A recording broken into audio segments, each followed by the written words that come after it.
আসসালামু আলাইকুম, স্বাগত জানাচ্ছি চিফ টিভি সংবাদে। সাথে আছি আমি মারুফা মেঘলা। শুরুতেই শিরোনাম। স্থানীয় নির্বাচনে যোগ বিএনপির, চ্যালেঞ্জ একক প্রার্থী, লক্ষ্য সংগঠনে গতি। শিশু রামিসাকে হত্যার পর লাশ গুমের চেষ্টা করা হয়েছিল পুলিশ। সান ডিয়েগোর মসজিদে হামলায় নিহত আমিন আবদুল্লাহ, এক বিশ্বস্ত প্রহরীর গল্প। যুক্তরাষ্ট্র সহ 93 দেশের জন্য ভিসা মুক্ত প্রবেশে বড় কাটছাড় থাইল্যান্ডের। পাকিস্তানকে 78 রানে হারিয়ে সিরিজ জয় বাংলাদেশের। এবং নিশুর উপস্থাপনায় বিটিভির আনন্দ মেলায় থাকছে অনেক চমক। শুনছিলেন শিরোনাম, এবারে বিস্তারিত। দীর্ঘমেয়াদী ব্যথার বিশ্বমানের চিকিৎসা এখন দেশেই। এফটিএ অনুমোদিত প্রাকৃতিক প্রযুক্তিতে চিকিৎসা দিতে আছেন বিশেষজ্ঞ ডাক্তার মঞ্জুর খোদা। যোগাযোগ popular diagnostic centre, Shantinagar, Dhaka. চলতি বছরের নভেম্বর-ডিসেম্বরের মধ্যে ইউনিয়ন পরিষদ নির্বাচন আয়োজনের প্রস্তুতি নিচ্ছে সরকার। স্থানীয় সরকার মন্ত্রী ও বিএনপির মহাসচিব মির্জা ফখরুল ইসলাম আলমগীর জানিয়েছেন, মেয়াদোত্তীর্ণ ইউনিয়ন পরিষদগুলোতে প্রথমে ভোট অনুষ্ঠিত হবে। তবে দলীয় প্রতীক ছাড়া নির্বাচন হওয়ায় বিএনপির ভেতরে সম্ভাব্য বিদ্রোহ, প্রার্থী ও সহিংসতা নিয়ে উদ্বেগ রয়েছে। এই পরিস্থিতিতে দলীয় শৃঙ্খলা ও ঐক্য বজায় রাখতে মাঠ পর্যায়ে তৎপরতা বাড়িয়েছে বিএনপি। সম্প্রতি রাজধানীতে আয়োজিত এক মতবিনিময় সভায় প্রধানমন্ত্রী ও বিএনপি চেয়ারম্যান তারেক রহমান নেতাকর্মীদের জনগণের আস্থা অর্জনের মাধ্যমে নির্বাচিত হওয়ার আহ্বান জানান। তিনি বলেন, প্রশাসনিক প্রভাব নয়, কাজের মাধ্যমে জনগণের সমর্থন অর্জন করতে হবে। এদিকে নির্বাচন ঘিরে আইন শৃঙ্খলা পরিস্থিতি নিয়ন্ত্রণে কঠোর অবস্থানের কথা জানিয়েছে সরকার। স্বরাষ্ট্রমন্ত্রী সালাউদ্দিন আহমেদ বলেছেন, যে কোনো মূল্যে শান্তিপূর্ণ পরিবেশ নিশ্চিত করা হবে।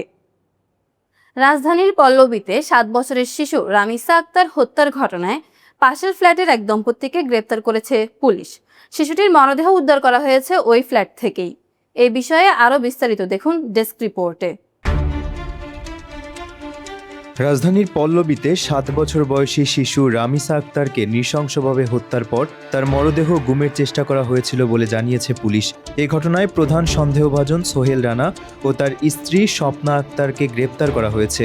পুলিশে জানায়, মঙ্গলবার মিরপুর 11 নম্বর সেকশনের একটি আবাসিক ভবনের 3য় তলার ফ্ল্যাট থেকে শিশুটির খণ্ডিত মরদেহ উদ্ধার করা হয়। মরদেহের অংশ খাটের নিচে এবং শৌচাগারে পাওয়া যায়। ঘটনার পর পুলিশের অভিযান চালিয়ে প্রথমে ঢাকার আশপাশ থেকে সন্দেহভাজনদের আটক করা হয়। পরে তাদের জিজ্ঞাসাবাদে হত্যাকাণ্ড ও মরদেহ গুমের চেষ্টা সম্পর্কে গুরুত্বপূর্ণ তথ্য পাওয়া যায়। প্রাথমিক তদন্তে পুলিশ বলছে, হত্যাকাণ্ডের পর মরদেহ গুমের উদ্দেশ্যে তা খণ্ডিত করার চেষ্টা করা হয়েছিল। তবে শিশুটির পরিবার বিষয়টি টের পেয়ে গেলে অভিযুক্তরা পরিকল্পনা বাস্তবায়ন করতে পারেনি। এই ঘটনায় এলাকায় চাঞ্চল্য সৃষ্টি হয়েছে।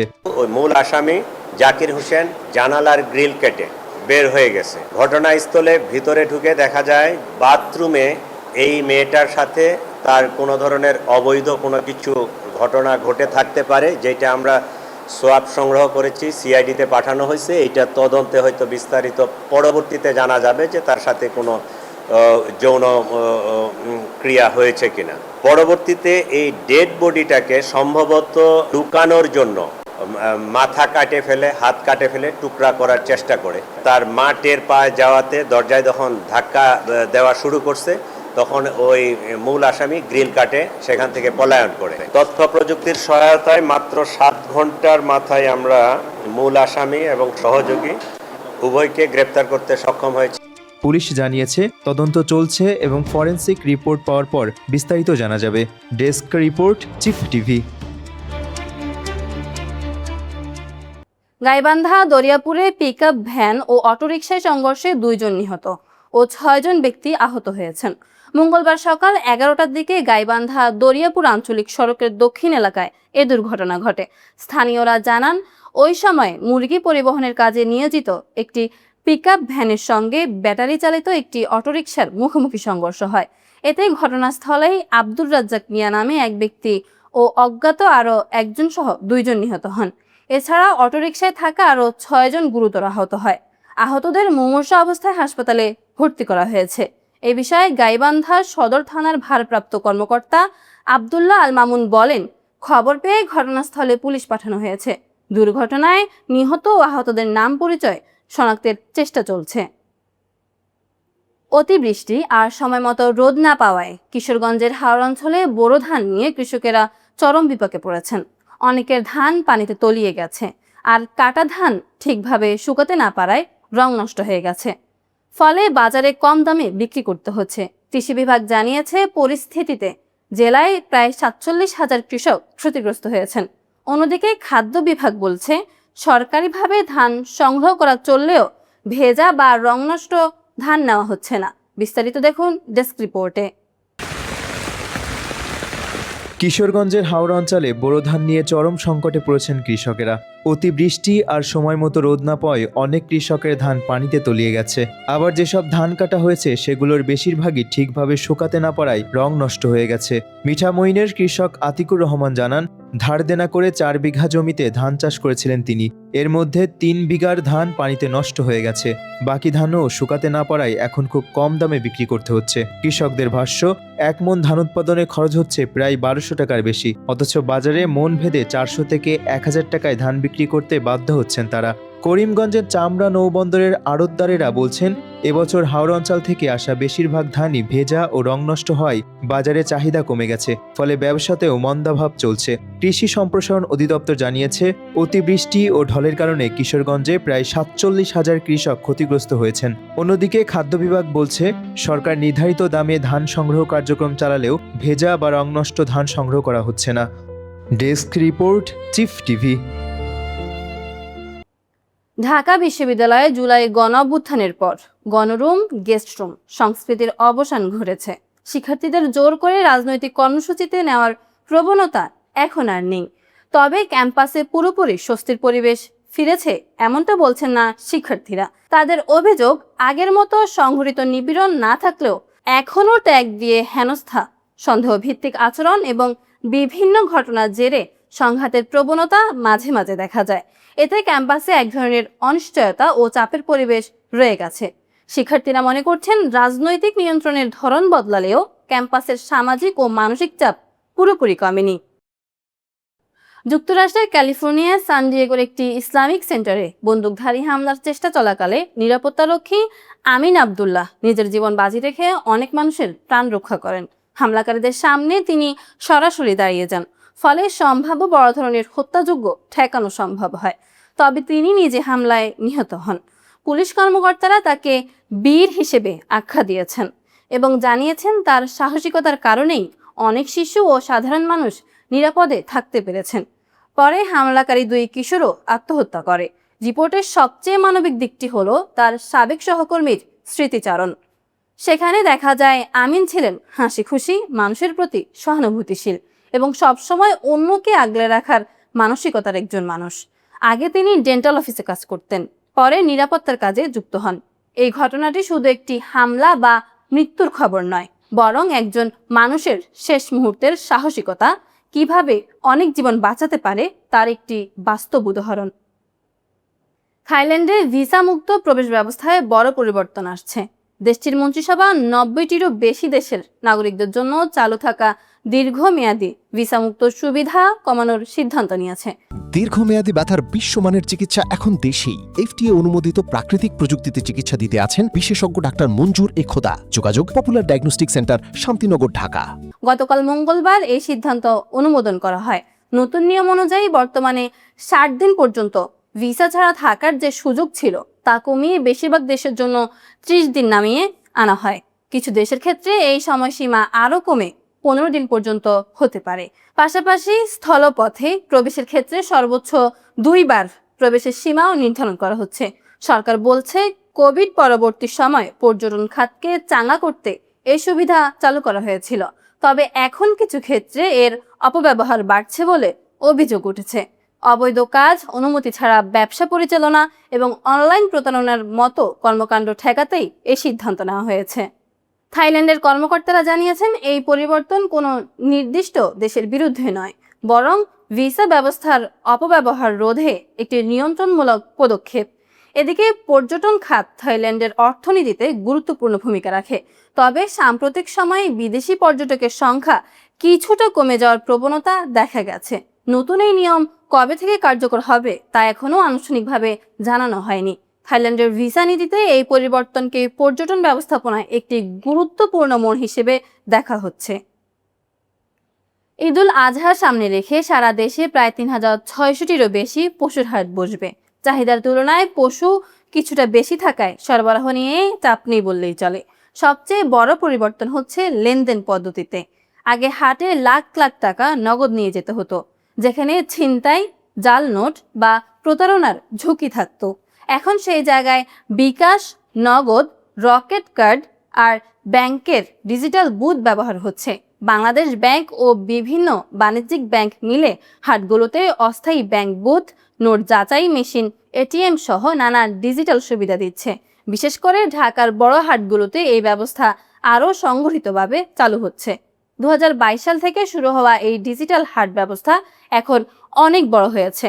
শুরুতে কয়েকটি হাটে সীমিত ব্যাংক থাকলেও এখন বহু হাটে শত শত কোটি টাকার লেনদেন ডিজিটাল মাধ্যমে হচ্ছে।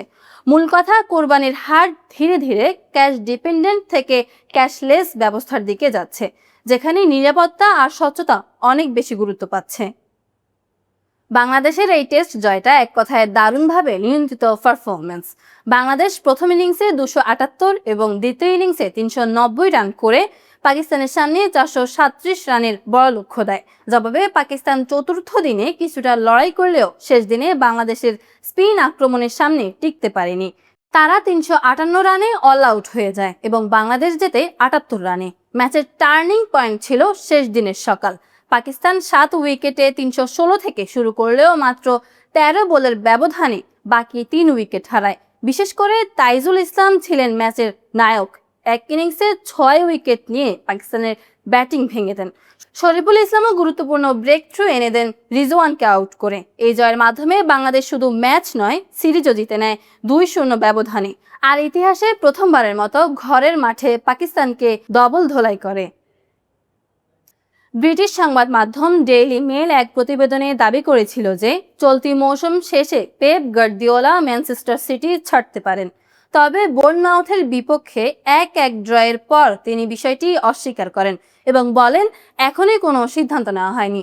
মৌসুম চলাকালে এমন আলোচনা দলের জন্য ক্ষতিকর হতে পারে বলেও মন্তব্য করেন তিনি।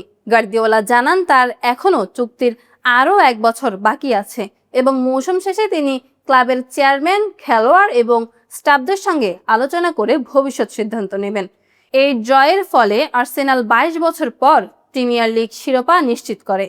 ফলে ম্যানচেস্টার সিটির শিরোপা ধরে রাখা আশা শেষ হয়ে যায় এবং শেষ ম্যাচটি এখন তাদের জন্য শুধুই আনুষ্ঠানিকতা। গার্দিওলা আরও বলেন, পুরো মৌসুমে তার দল সর্বোচ্চ চেষ্টা করেছে এবং শেষ মুহূর্ত পর্যন্ত লড়াই করছে, তবে শিরোপা জেতা আর সম্ভব হয়নি। বিটিভির ঈদ আয়োজন এবার আরও বর্ণিল ও তারকাবহুল হয়ে উঠছে। ঈদের দিন রাত 10টার খবরের পর প্রচারিত হবে বিশেষ অনুষ্ঠান ঈদের আনন্দ মেলা। গীতিকার কবির বকুলের পরিকল্পনায় সাজানো এই অনুষ্ঠান উপস্থাপনা করবেন জনপ্রিয় অভিনেতা আফরান নিশো। আয়োজকরা জানিয়েছেন এবারের শো এর অন্যতম আকর্ষণ উপমহাদেশের কিংবদন্তি সঙ্গীত শিল্পী রুনা লায়লা।